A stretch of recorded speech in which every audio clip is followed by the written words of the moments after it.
The Galactic Senate was having what they called a productive day, which in political terms meant nobody had tried to declare war on anybody else for at least 3 standard hours.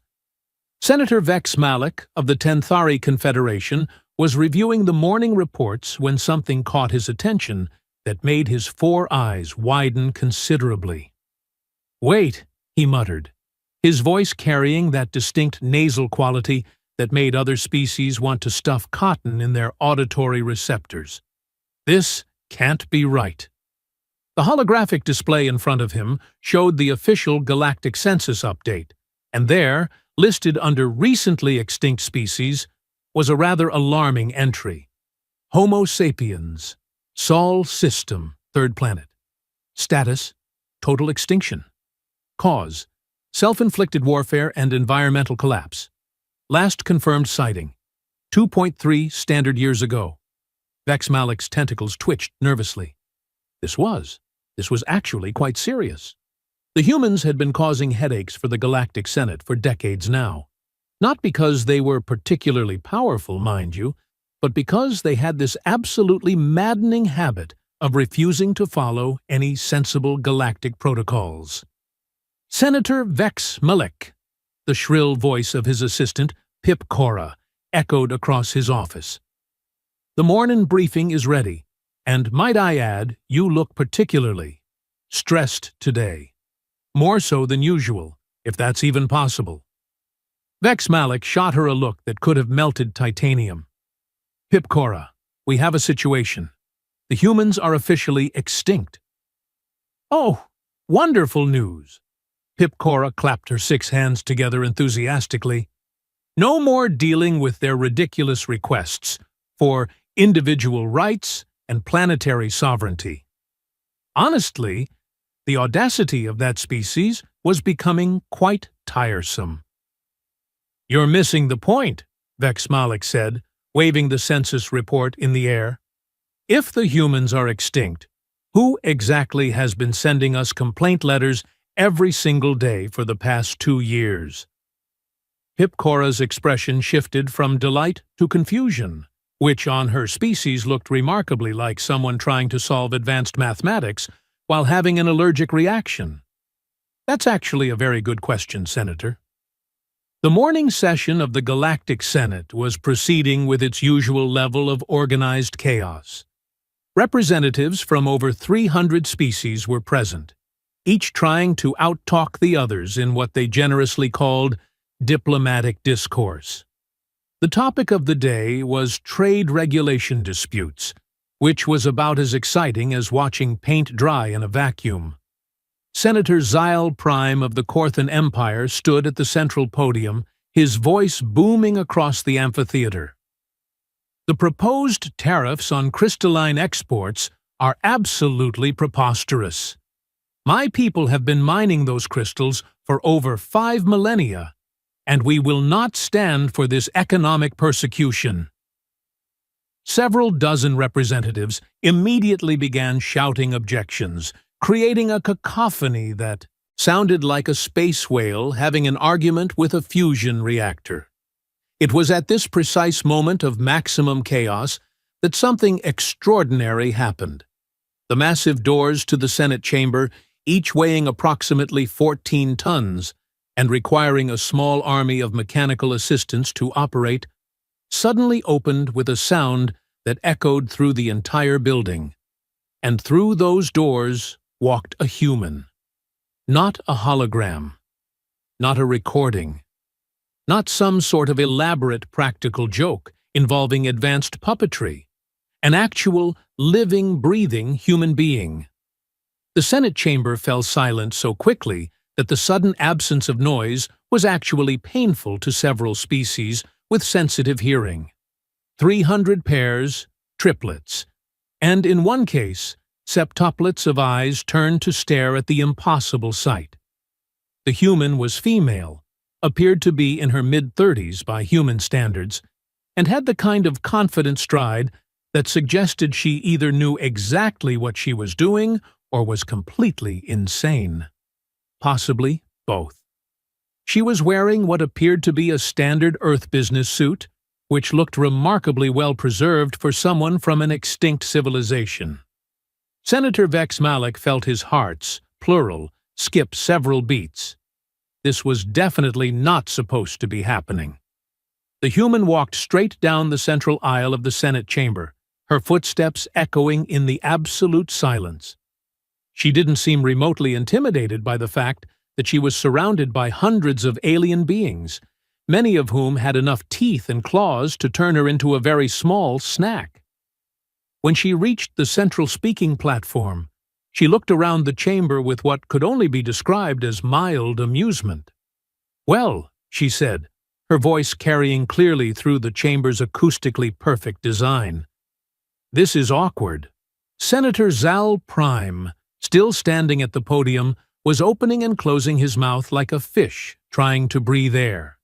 His species was known for their eloquence and diplomatic skills, but apparently, encountering extinct species hadn't been covered in his training.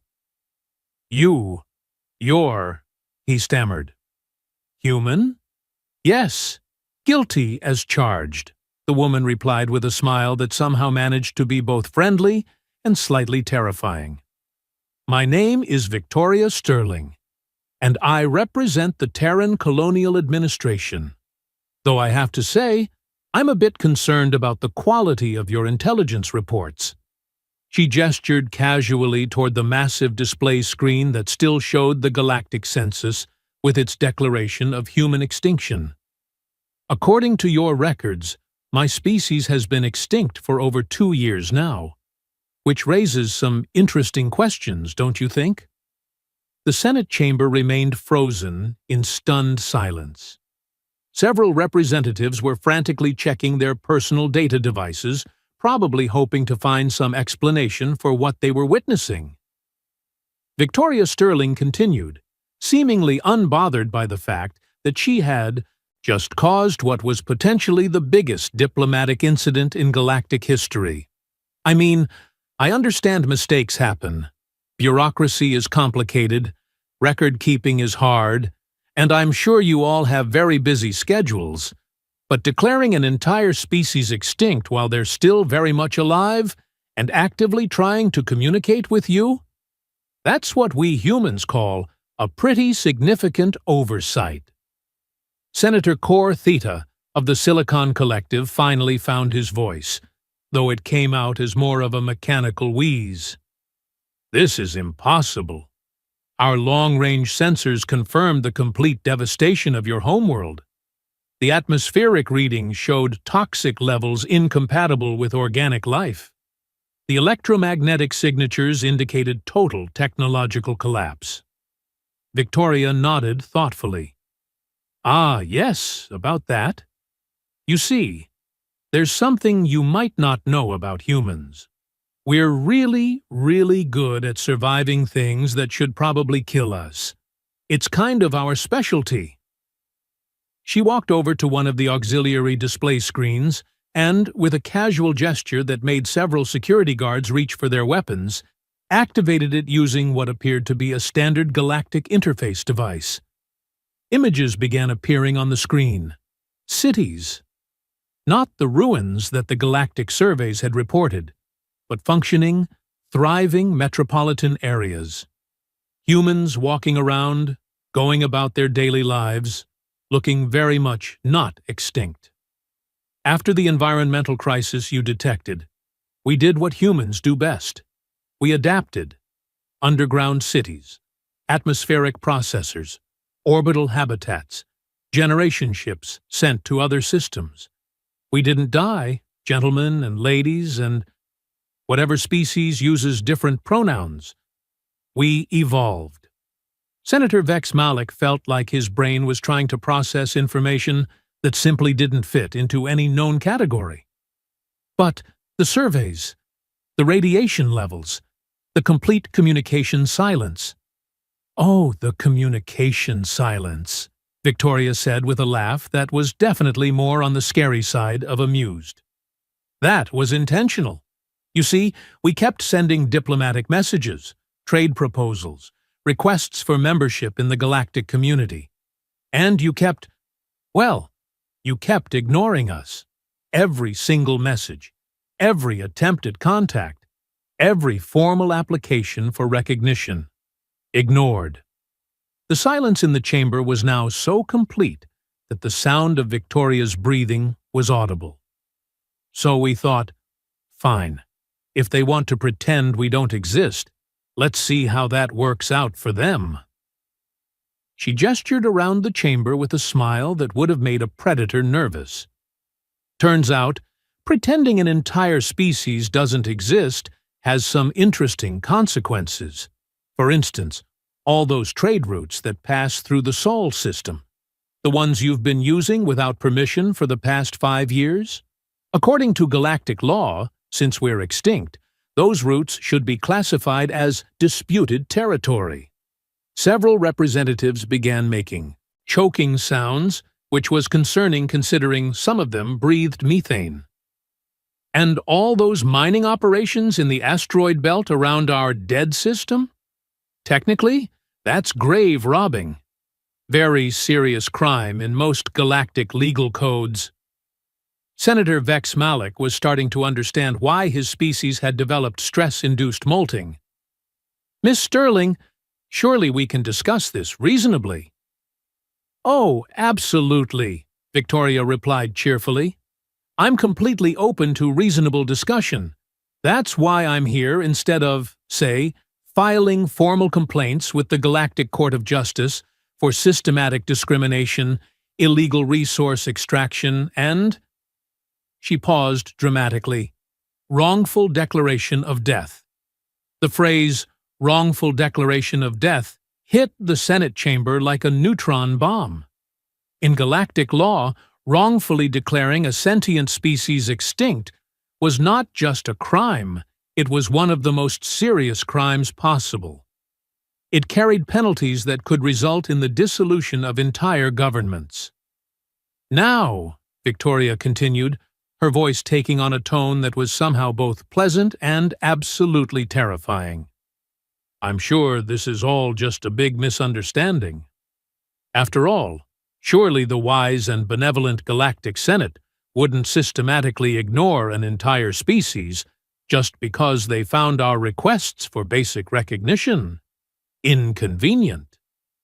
She looked around the chamber, making eye contact with dozens of representatives who suddenly found their shoes, talons, or whatever they used for feet to be absolutely fascinating. So, here's what's going to happen. You're going to officially recognize the continued existence of humanity. You're going to grant us full membership in the galactic community with all associated rights and privileges, and you're going to compensate us for 2.5 years of unauthorized use of our territory. Senator Cortheta's mechanical voice crackled with static. And if we refuse? Victoria's smile widened, and somehow that made it infinitely more frightening. Well, that's where things get interesting. You see, while you all thought we were dead, we weren't just sitting around feeling sorry for ourselves. We were expanding, building, growing, making friends. The display screen behind her lit up with new images. Ships. Lots of ships. Really, really big ships with what appeared to be enough firepower to turn small moons into cosmic dust. Turns out, there are quite a few species in this galaxy who have also been having some difficulties with certain galactic policies. Species who have been marginalized, overlooked, or had their resources appropriated without proper compensation. We've been talking. The Senate chamber had gone from stunned silence to the kind of terrified silence usually reserved for natural disasters and tax audits. The Outer Rim Coalition sends their regards, by the way. Lovely people. The Zephyrians. Very understanding about the whole being ignored by Galactic. Authorities situation. They're actually waiting just outside your system with about 300 of their closest friends, in case you need time to think about your answer. Senator Vex Malik was now molting so rapidly that the floor around his seat was beginning to look like it had snowed. "Miss Sterling, surely there's no need for threats." "Oh, this isn't a threat, Senator. This is just information. The threat comes later, if necessary." She walked back to the center of the speaking platform and looked around the chamber one more time. "I want to be absolutely clear about something. Humanity doesn't want war. We don't want to conquer anybody or destroy anything. We just want the same thing every species wants: recognition, respect, and the right to exist without having to prove that existence to bureaucrats who can't be bothered to answer their mail." The chamber remained silent, but now it was the kind of silence that comes when several hundred very intelligent beings are all trying to figure out how they managed to make such a spectacularly bad decision.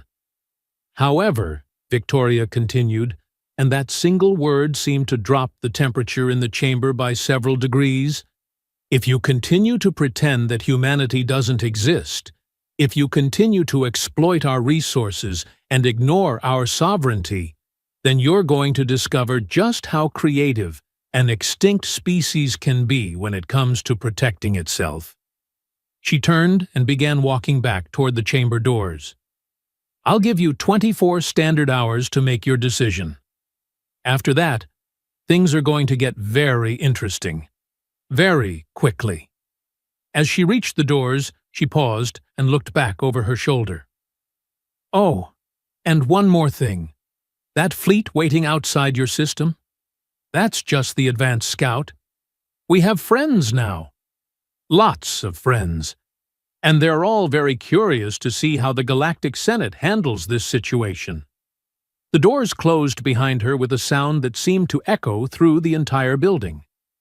For a full minute, nobody in the Senate chamber moved or spoke. Finally, Senator Zayal Prime cleared his throat. "Well," he said, his voice cracking slightly, "I motion to adjourn for emergency consultation." The vote was unanimous. 23 hours and 57 minutes later, the Galactic Senate was in what could only be described as complete pandemonium. Emergency sessions had been called, subcommittees had formed subcommittees, and Senator Vex Malik had molted so extensively that the janitorial staff had filed a formal complaint. "This is a disaster of unprecedented proportions." Senator Flix Gamora, of the Helix Worlds, was gesticulating wildly with all 8 of her appendages. "Do you realize what the legal ramifications are if the Terrans file that wrongful death claim?" "Legal ramifications?" Senator Cor Theta's mechanical voice buzzed with static from stress overload. "What about the military ramifications? Did anyone actually count how many ships were in those images?" Senator Brix Tolan of the Crystal Spheres, who had been frantically calculating on his quantum abacus for the past 6 hours, looked up with an expression of absolute terror. "According to my analysis of the ship configurations shown in the humans' presentation, the Outer Rim Coalition has assembled a force capable of, well, let's just say, comprehensive urban renewal of our core worlds." The emergency session chamber, normally used for minor disputes about trade routes and fishing rights, now felt woefully inadequate for discussing potential galactic war. Representatives were huddled in groups, whispering in languages that sounded increasingly panicked, regardless of species. "Gentlemen, ladies, and assorted sentient beings," announced High Chancellor Kex Varian, her voice carrying the authority of someone who had spent 3 centuries mediating galactic disputes, and really didn't want to deal with this particular problem. "We need to address the reality of our situation." The chamber fell silent, though it was the kind of silence that vibrated with barely contained hysteria. "First, our intelligence division has confirmed that the human claims are accurate. Humanity is not extinct. Our sensors detected environmental catastrophe, but failed to account for their remarkable adaptability. Several representatives began making the galactic equivalent of nervous whimpering. Second, our legal department has informed me that a wrongful extinction declaration carries penalties including, but not limited to, complete governmental restructure, massive reparations, and potential dissolution of our authority over contested territories. The whimpering intensified. Third, and perhaps most concerning, our military advisors have analyzed the coalition fleet composition. Their assessment is— She paused, looking for diplomatic phrasing. Unfavorable to our continued existence as a functioning governmental body. Senator Vex Malik raised a trembling tentacle. High Chancellor, surely we can negotiate some sort of compromise. Perhaps partial recognition with limited territorial concessions? Senator, did you miss the part where they have 300 warships parked outside our system? Before Vex Malik could respond, the chamber's communication system activated with an incoming message. The central holographic display lit up, showing Victoria Sterling's face. She appeared to be sitting in what looked like the command center of a very impressive spacecraft. "Good morning, esteemed members of the Galactic Senate," she said with a smile that was somehow both pleasant and predatory. "I hope you've had a restful night thinking about our conversation." High Chancellor Kex Varian stepped forward. "Miss Sterling, we appreciate your patience, and we're prepared to discuss terms."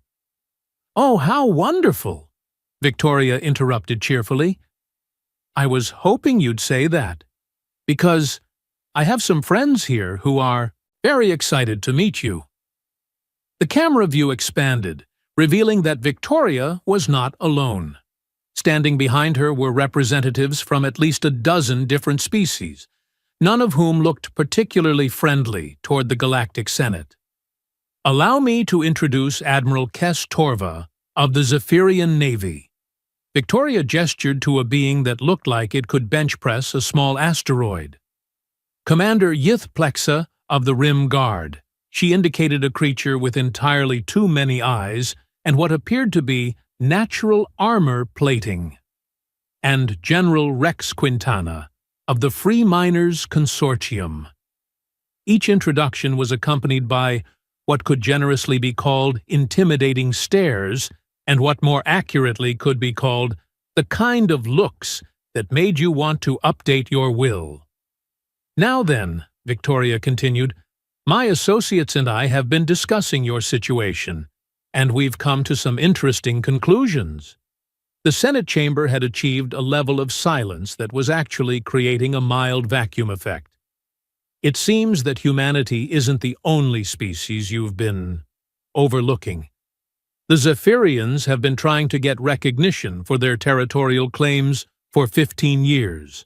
The Plexa have been requesting trade agreements for a decade. The Miners Consortium has been asking for basic workers' rights protections since before some of your current senators were even hatched." Senator Brix Tolan made a sound like a deflating balloon. This was getting worse by the minute. "So here's what we propose," Victoria said, her tone becoming distinctly more businesslike. "Full recognition and membership for all coalition species, with retroactive territorial and resource rights. Compensation for years of ignored communications and unauthorized exploitation. And," her smile turned absolutely wicked, "a formal apology." "A formal apology?" High Chancellor Kex Varian repeated weakly.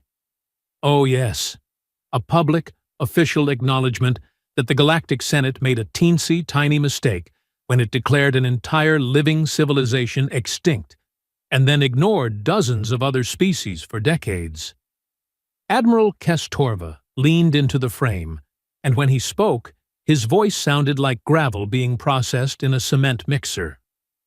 "The alternative is that we demonstrate why ignoring armed species is generally considered poor policy."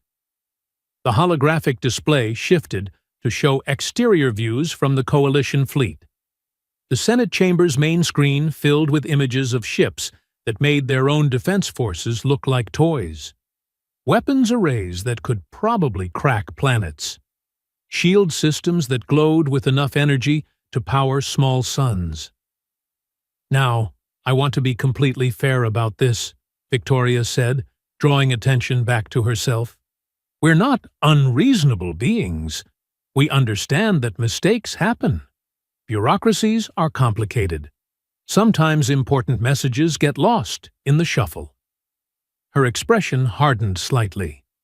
But when those mistakes involve declaring entire civilizations dead and then stealing their resources, well, that's when mistakes become problems, and problems require solutions.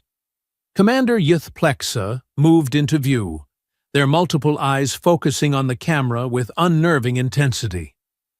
"The Coalition has agreed to give the Senate one final opportunity to rectify these oversights. We suggest you take it." The transmission ended, leaving the Senate chamber in absolute silence. Senator Vex Malik was the first to speak, his voice barely above a whisper. "High Chancellor, I believe we should vote on the human proposal." "Seconded," came a chorus of voices from across the chamber. "All in favor of immediate recognition of the Terran Colonial Administration and associated coalition members?" High Chancellor Kex Varian asked. The vote was so unanimous, it was probably visible from orbit. 6 hours later, Victoria Sterling stood once again in the Galactic Senate chamber, but the atmosphere was completely different. Instead of shock and terror, there was grudging respect mixed with healthy wariness. High Chancellor Kex Varian read from an official document that had been drafted, revised, and approved in record time. "The Galactic Senate hereby officially recognizes the continued existence and sovereignty of humanity, formally apologizes for the administrative error regarding their extinction status, and welcomes the Terran Colonial Administration as full members of the galactic community." Victoria nodded approvingly. "And the territorial compensation? All unauthorized mining and shipping operations in the Sol system will cease immediately, with full monetary compensation to be calculated by independent arbitrators. The other coalition members? Full recognition and membership for all coalition species, with immediate processing of all pending territorial and trade requests." Victoria smiled, and for the first time since this whole affair began, it was genuinely warm rather than terrifying. "Excellent. I think this is the beginning of a beautiful relationship." Senator Vex Malik, who had finally stopped molting, raised a tentacle. "Miss Sterling, may I ask how you managed to organize such an extensive coalition so quickly?" Victoria's expression became thoughtful. "You know, Senator, that's actually a very good question. The answer is pretty simple, though. When you ignore people long enough, they start talking to each other. And when they start talking to each other, they realize they have a lot in common." She gestured toward the viewing ports, where the coalition fleet was still visible against the star field. "Turns out, there are a lot of species out there who got tired of being treated like they didn't matter. Humans just happen to be the ones with enough spite to do something about it." Admiral Kes Torva, who had been invited to observe the proceedings, let out what might have been a laugh. "In our culture, we have a saying, 'Never anger those you have wronged, for they remember everything and forgive nothing.'" "That's a lovely saying," Victoria replied. "We have a similar one. Don't poke the bear unless you're prepared for the consequences." "What's a bear?" asked Senator Brix Tolan. Victoria's grin was absolutely predatory. "You really don't want to find out." High Chancellor Kex Varian cleared her throat diplomatically. "Miss Sterling, now that we've resolved this situation, What are humanity's intentions regarding galactic politics? Simple, Victoria replied. We want to participate. We want to contribute. We want to trade, explore, learn, and grow alongside other species. But we also want to make sure that what happened to us doesn't happen to anyone else. She looked around the chamber, making eye contact with dozens of representatives. The galaxy is a big place with room for everyone, but it only works if everyone gets a voice. The coalition exists because too many species have been denied that voice for too long. We intend to make sure that changes. Commander Youthplexa stepped forward. The coalition will be establishing permanent diplomatic missions on all core worlds. We believe in active participation in galactic governance. The translation was clear. We're going to be watching you very, very carefully. As the formal ceremony concluded and the various representatives began filing out, Victoria found herself approached by Senator Vex Malik. Miss Sterling, he said hesitantly, I hope you understand that the Senate's actions weren't malicious. We have so many requests, so many communications. Victoria studied him for a moment, then nodded. Senator, I do understand that. Running a galactic government is incredibly complicated. But here's the thing about humans that you should probably remember for future reference. She leaned closer, her voice dropping to a conversational level. We're really, really good at holding grudges, and we're even better at making sure those grudges serve a purpose. This whole situation could have been avoided with a single response to a single message. Instead, you got a military alliance that's going to reshape galactic politics for the next century. Vex Malik's tentacles drooped. I suppose there's a lesson in that. Oh, absolutely, Victoria replied cheerfully. The lesson is, always answer your mail. As she walked toward the chamber exit, she paused and looked back one more time. Oh, and Senator? Next time you think a species might be extinct, maybe send someone to double-check before you start dividing up their stuff. Just a suggestion. The doors closed behind her, leaving the Galactic Senate to contemplate a new reality where ignoring problems didn't make them go away, and where the supposedly extinct had a disturbing tendency to show up with friends, lawyers, and really, really big guns. In the months that followed, the coalition became a major political force, advocating for smaller species and ensuring that no legitimate request for recognition went unanswered. Humanity, meanwhile, established itself as both a valuable trading partner and a species you definitely didn't want to underestimate. And somewhere in the depths of the Galactic Senate's administrative offices, a new policy was quietly implemented. All extinction declarations now required verification by no fewer than 3 independent survey teams, because, as it turned out, declaring someone dead while they were still very much alive was not just embarrassing, it was downright dangerous, especially when that someone turned out to be human.